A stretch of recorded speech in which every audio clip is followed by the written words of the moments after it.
Welcome to this explainer. You know, for centuries, the story of the fall of the Aztec Empire has been told in a very specific and, well, frankly, a completely inaccurate way. Today, we're going to completely rethink one of the most famous events in human history. We're tearing down that traditional textbook narrative of how this massive hegemony that completely dominated Mesoamerica just suddenly collapsed. And it all leaves us staring at one ultimate question. I mean, think about it. The Aztec Empire, run from that massive island city of Tenochtitlan, controlled roughly 11 million people across 135,000 square kilometers. Yet the traditional story asks us to believe that Hernán Cortés and a few hundred Spanish conquistadors essentially toppled this entire civilization single-handedly back in 1521. How is that even mathematically or logically possible? Well, the short answer is, it isn't, not even close. The popular myth, right, insists that Spanish steel, horses, gunpowder, and just sheer military genius carried the day. But the reality? Oh, it was far more complex. See, the Aztec Empire was built on coercion. They extracted wealth, men, and captives for ritual sacrifice from subjugated cities, which basically created this seething, deep-seated resentment among all those conquered peoples. The true conquest, it actually relied on massive indigenous alliances capitalizing on that hatred, combined with, quite honestly, an unimaginable biological devastation. So, let's dive right into part 1, the Spanish conquest myth, and rethink Hernán Cortés and the conquistadors. Spanish chronicles love to minimize the Allied contribution, right? They focus entirely on their own troops. But when you look at troop estimates and indigenous testimonies, they reveal a totally staggering reality. At every single major engagement of this campaign, Allied indigenous warriors outnumbered the Spaniards by enormous ratios. I mean, the Spanish were literally just a tiny minority out there on the battlefield. They were completely dependent on local forces for everything: tactical knowledge, food, manpower, you name it. So, when we talk about the Spanish conquest of Mexico, what we are really describing, in its bones, is an indigenous civil war, just with Spanish participation. Actually, scratch the idea of Cortés as a sole mastermind moving pieces on a chessboard. He was really merely the tip of a very large spear that other, rival indigenous leaders were holding and directing straight at Tenochtitlan. Which brings us to part 2, an indigenous civil war and the incredible power of the Tlaxcalan alliance. So Tlaxcala was this independent confederation, essentially a republic that had successfully fought off being incorporated into the Aztec Empire for decades. When these heavily armed foreigners showed up, they didn't see masters, they saw a really unique geopolitical opportunity. And they demanded massive concessions to form an alliance: control of the city of Cholula, an equal share of all the spoils of war, the right to build a fortress right inside Tenochtitlan, and, get this, total exemption from future tribute. Cortés desperately needed them, so he agreed to the whole shebang in the name of the Spanish king.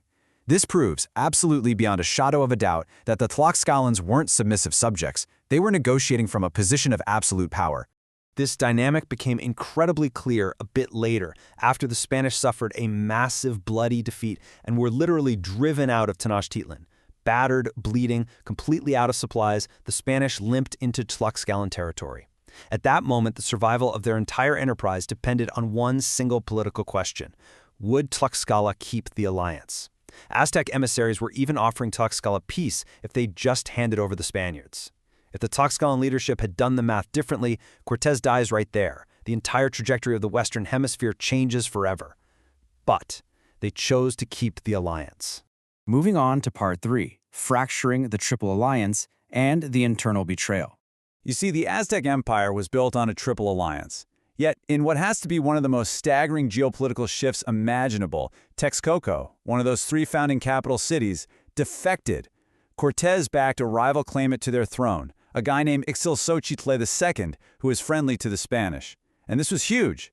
Texcoco sat right on the eastern shore of the lake, giving the Allied forces this massive local population and the absolute perfect launching point for their final naval and land assault on the Aztec capital.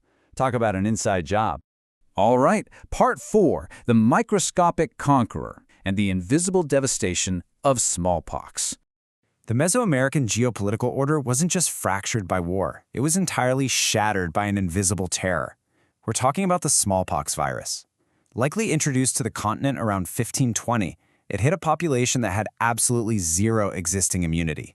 Epidemiologists call this a virgin soil epidemic. It wasn't just a deadly outbreak, it was a civilizationally destructive force. It spread like wildfire. So, what's the actual toll here? 50%. Let that sink in. The Aztec Empire lost an estimated half of its entire population to smallpox and other diseases in an incredibly short time frame. In August of 1520 alone, about half of majestic Tenochtitlan was killed in just 70 days. To put that into perspective, the variola virus effectively became the most lethal weapon of the entire war, completely wiping out the indigenous population's ability to resist, grow crops, or really function as a society. And the virus did not care who you were. It did not spare the elite, causing total political paralysis. The Aztec Emperor Cuitlahuac, the guy who had just taken over after Moctezuma, contracted the disease and died after ruling for just 80 days. It also killed key figures on the Allied side, like the Tlaxcalan chieftain Moxixcatl, but being trapped in the cramped, densely populated island city of Tenochtitlan, that meant the virus had vastly more dire consequences for the Aztec leadership and their military coordination. Which leads us to our final section, Part 5, the fall of Tenochtitlan, siege, starvation, and collapse. There's this first-hand account recorded in the Florentine Codex that perfectly describes the sheer human horror inside the city.